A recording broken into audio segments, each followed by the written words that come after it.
Live from Fargo and serving you on TV, online, and on the go. This is Valley News Live at 5.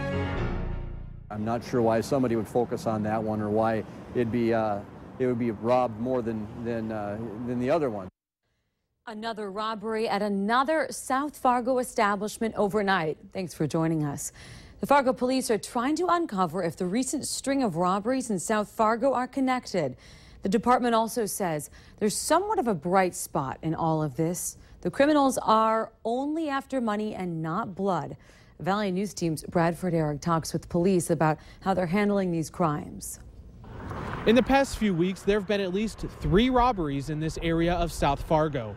The Taco John's, the Vista Inn and Suites, and the latest victim, for the 3rd time, this Casey's General Store here behind me. The Fargo police say about 11:30 p.m., a black male entered the store, grabbed one of the clerks, and demanded money. Back in January of this year, the SWAT team showed up after a handgun and knife-involved robbery. Last October, 2 people armed with a pistol demanded money from the clerk. It's a little concerning because I live kind of close to it, a few blocks away, so it's nice to know that it's being robbed. I mean, it's kind of scary, actually, but I don't believe it's a specific group that keeps targeting the same store. I believe it'd be more coincidental than anything else. Lieutenant Mike Mitchell says they are questioning if the Taco John's, Vista Inn, and now Casey's robberies are connected. Mitchell says with 3 in such a short amount of time, it's a crime on the increase. You know, 2 or 3 happen in a short period of time, and then we'll develop good suspects and maybe make an arrest, and then they'll taper off for several months after that. Even though an employee was shot at Taco John's, police say the criminals do not appear to be specifically targeting people. They're mostly after money. In regards to this Casey's General Store, the department has been successful in the past in catching the criminals. The Fargo police are now going for their own three-peat. Bradford Eric, Valley News Live. Fargo Police Department will hold a neighborhood meeting next Wednesday, September 30th at Ed Clapp Elementary to talk about crime in South Fargo. Beat sergeants and officers will be there on hand to talk about safety tips and concerns from residents in the area. Well, Fargo Police, they're also asking for your help in identifying vehicles believed to be involved in 4 recent copper thefts at General Equipment. All 4 incidents may be related. Police say the white Ford Econoline passenger van appears to have a modified or missing front bumper. If you have information, you're asked to contact Fargo Police. Well, police responded to a 911 call of someone inside a South Fargo car dealership threatening people. Fargo Police went to Catalyst Motors with 5 officers and 4 squad cars. Police tell us an angry former customer showed up to the dealership and picked up a rock. At that time, the owner of Catalyst Motors grabbed a baseball bat to defend himself. Police and the state are actively investigating this business for criminal activity. An officer on scene said the department will be filing a long-form complaint with the state's attorney's office, and it's then going to go from there. Today's turned out to be one of the warmest days of the entire summer. Will the heat affect your evening plans?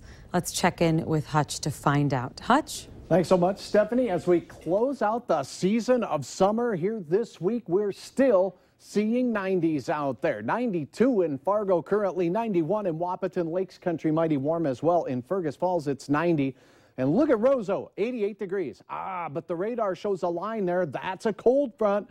That cold front will be moving through the valley this evening and bringing cooler weather. So this evening, plan for temperatures that will remain well in the 80s through 7 o'clock. And then we will gradually cool off into the mid and upper 70s after sunset tonight. It will still be breezy, but our wind changes directions.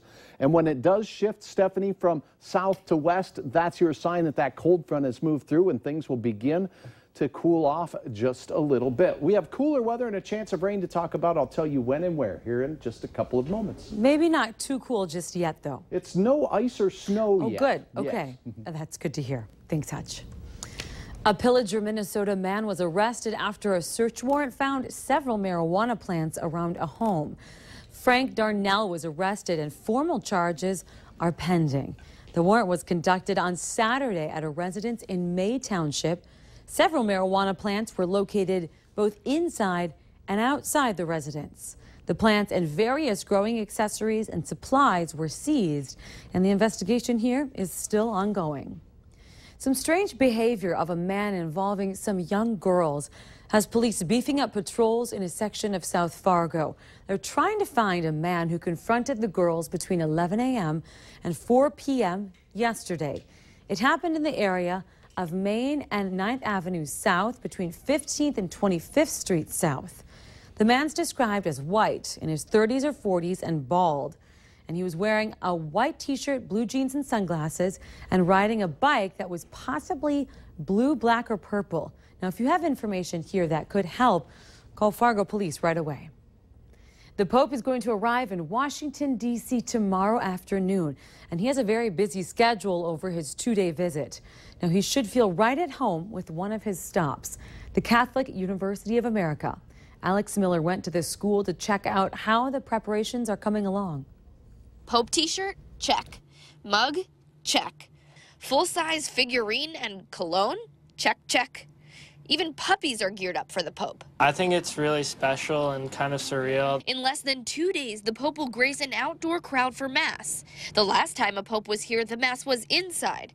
This time, you could say, the setup is much bigger. It's been tough to get to my classes because of all the jersey barriers. Kevin Ross is a sophomore at Catholic University. He says he's been told to leave 15 minutes earlier for class this week and to be prepared for security checks. Of course, class is canceled Wednesday. Everybody's pretty excited about that, but the atmosphere is really good. The Mass will take place on the campus of Catholic University, but students had to apply for a lottery to be able to sit in the seats behind me. Only 1,000 of them were chosen. Hundreds, if not thousands more, will congregate outside the barriers. But Ross says despite the delays on campus, this is something he's been waiting for his whole life. And I'm very lucky, and it's a very special moment. Reporting at the National Shrine, I'm Alex Miller. Now, this is Pope Francis's first trip to the United States. Our Valley News team's Washington Bureau is going to have complete coverage of the visit for you all week long, so be sure to tune in. Today, the annual UAS Summit and Expo in Grand Forks kicked off with the announcement of a major new industry that's coming to our region. Part of the Grand Sky UAS complex at the Air Base is going to become a worldwide training center for Predator drone pilots. Senator John Hoeven says the United States has authorized the sale of Predator drones to American allies. General Atomics will be building a 5-acre training facility at the complex to train as many as 120 pilots every year from countries all over Europe. And the training academy could be up and running by March. They've got a 10-year lease with an option for another 10 years. They're leasing 5.5 acres in the Grand Sky Technology Park, and they will construct a 16,000-foot facility and have at least 3 Predator aircraft here to use for that training academy. Northrop Grumman has also announced plans to start construction of a major UAS research and development center at the Grand Sky Complex next month. Well, sometimes being crowded can actually be a good thing. Just ask the folks at Evolution One.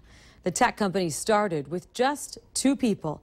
It's swelled now to about 150, so that should help you understand the reason they need some more space. Evolution One provides payment programs and healthcare management software. They have 100,000 employers they call customers, serving more than 11 million of you. It's a busy place, and company executives expect their workforce will double in just 3 years.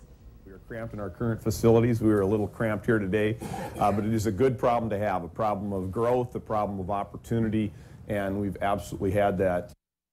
Now, their new headquarters building is in West Fargo, just south of Costco. No matter what's going on in our world today, consider this, taking some time to think about something that probably most of us take for granted: peace.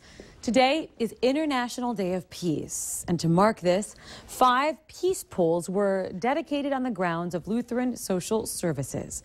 They're among 17 in our community. The message on the poles is in 20 different languages, and it's a simple message: may peace prevail on earth. The Peace Pole project started in Japan 60 years ago.